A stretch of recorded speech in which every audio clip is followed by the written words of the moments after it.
So I've got a bit of a personal question for you in that, have you ever been really down in those pits yourself? And if so, how did you get out? Oh, I would say ever since I was 14. I've been struggling with clinical depression ever since I was 14 and decided there's no God. There's no free will. The universe is empty and indifferent and without like purpose or meaning. So, I kind of been teetering downhill from there. I'm one of those idiotically self-activated internal locus of control idiots who spent 20 years thinking I should be able to fight through this on my own. Depression, which at some points were incapacitating to me, until finally I listened to some of the damn science I lecture about and finally did what I had been advised to do since I was a teenager, which is try some medication.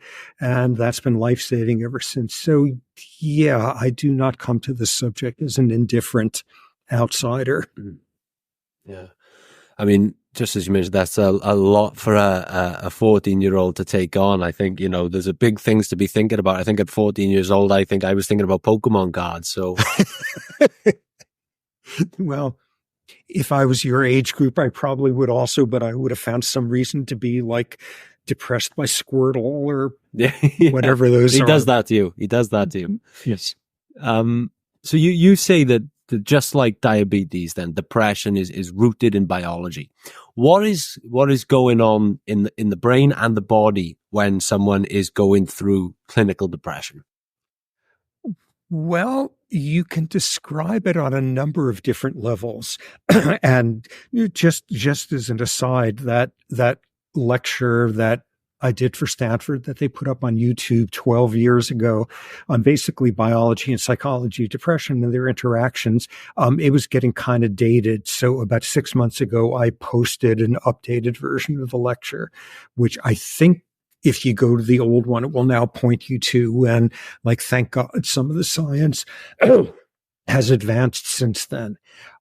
If you want to just think about depression on a neurochemical level, which is the most bloodless way of doing this, it's most likely involving too little of this neurotransmitter serotonin, probably too little of dopamine, too little of another transmitter, norepinephrine. What are they doing in a very rough way? The depletion of dopamine has something to do with the loss of pleasure and loss of anticipation of pleasure and loss of motivation, all that stuff from before. The depletion of norepinephrine probably has something to do with what's termed psychomotor retardation in depression. Everything's exhausting. But go out and get a hobby. You can't even do your laundry. You're so just flattened by everything. And what the shortage of serotonin seems to have something to do with is the symptom of rumination. You get a sad thought in your head and it just goes over and over and over again and you can't stop it. Interestingly, a shortage of serotonin probably also has something to do with people with obsessive compulsive disorder, where it's not sad thoughts, but it's instead these compulsive thoughts of, I need to make the pencil sharpened all over again. I need to get the utensils that much more, parallel to each other and get to... You're just caught in loops there. In depression, the rumination is in loops of just sad thoughts that will not stop. And serotonin shortage seems to have something to do with that. So what is depression? It's something screwed up with those neurotransmitters. And there's a half dozen other ones that are relevant as well. On a different level, what is depression about? Depression is about having a nervous system that does not rebound from stress very well. And you look at depression, the developmental roots of it, the fact that when people have their first major depressive episode, their first 3 or 4, it's usually coming right after some major stressor. It's after 3 or 4 that you're really screwed, that the depressions begin to cycle all on their own without having to have an external trigger. But like depression is completely mired in stress. Lose a parent to death before you're 10 years old. And for the rest of your life, you're more vulnerable to clinical depression. And when you look at what stress and stress hormones are doing to our usual suspects, serotonin, dopamine, norepinephrine, et cetera, what you see is any of us go through something stressful and awful and tragic or whatever, and we grieve and we feel awful, and the thoughts keep running through our heads, and we have no pleasure and we have no energy and all of that. And in the majority of us, we heal. We come out the other end of it. And translating that into neuroendocrinology, the system is able to reequilibrate after a while. And in that regard, what depression is about is your system biologically sucks at reequilibrating after major stressors.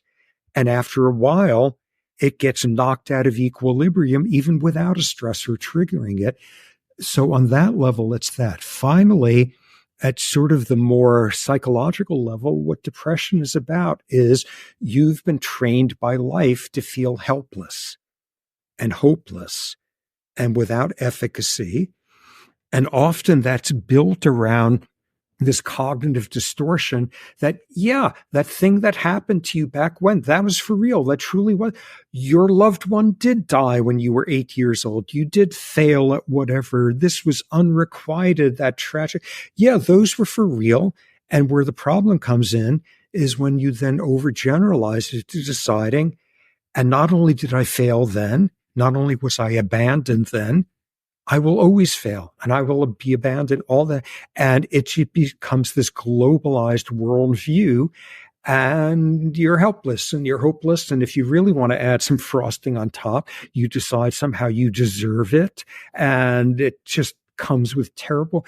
So we've got this neurotransmitter nuts and bolts disorder.